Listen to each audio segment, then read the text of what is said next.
గాంధీజీ గారు చనిపోయినప్పుడు ఎంతమంది సూసైడ్ చేసుకున్నారు, ఎంతమంది హార్ట్ బ్రేకే చనిపోయారని చెప్పి ఇది దానికి రిప్రజెంట్ చేస్తూ ఇంకొక డైలాగ్ కూడా ఉంది. మీ కుటుంబాన్ని వదిలేసి 4 పథకాలు ఇచ్చిన నాయకుడి కోసం చచ్చిపోతావా అన్నట్టు సంథింగ్. చాలా బాగుంది డైలాగ్. బట్ కొంతమంది దీన్ని ఇప్పుడు ఎక్కువగా వైఎస్ఆర్ గారు చనిపోయినప్పుడు ఎక్కువ మంది చనిపోయారు ఇలా సూసైడ్స్ చేసుకుని అనేది మనకు తెలుసు. సో దీనికి కొంతమంది కనెక్ట్ చేస్తున్నారు.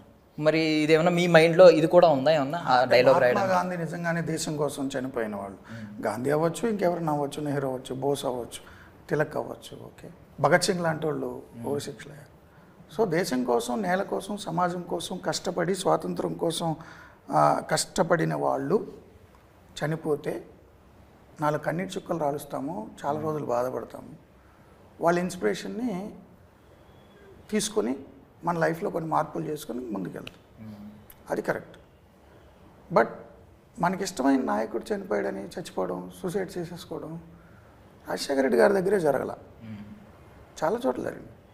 తెలంగాణ ఉద్యమంలో నిలువున కాల్చి చచ్చిపోయారు, శ్రీకాంతాచార్య నిలువున కాల్చి చచ్చిపోయారు. సో కేసీఆర్ గారు దీక్ష చేస్తున్నప్పుడు చనిపోయారు, జయలలిత అరెస్ట్ అయినప్పుడు చనిపోయారు. రీసెంట్గా చంద్రబాబు నాయుడు గారు అరెస్ట్ అయినప్పుడు కూడా తట్టుకోలేక టీవీలు చూసి గుండాకి చనిపోయిన వాళ్ళు, సూసైడ్ చేసుకున్న వాళ్ళు, వాళ్ళ కుటుంబాలను ఆదుకోవడానికే కదా భువనేశ్వర్ గారు నిజంగా గెలవాలని వెళ్ళారు. సో ఎవరు చనిపోలేదు, ఏ నాయకుడి కోసం చనిపోలేదు. నేనేమంటానంటే మీ నాయకుడుని ఇన్స్పిరేషన్ తీసుకుని మీరు కంటిన్యూ చేయండి. సో నాయకుడు చనిపోయాడు, నువ్వు చనిపోతే నిన్ను నమ్ముకున్న భార్య బిడ్డల పరిస్థితి ఏంటి?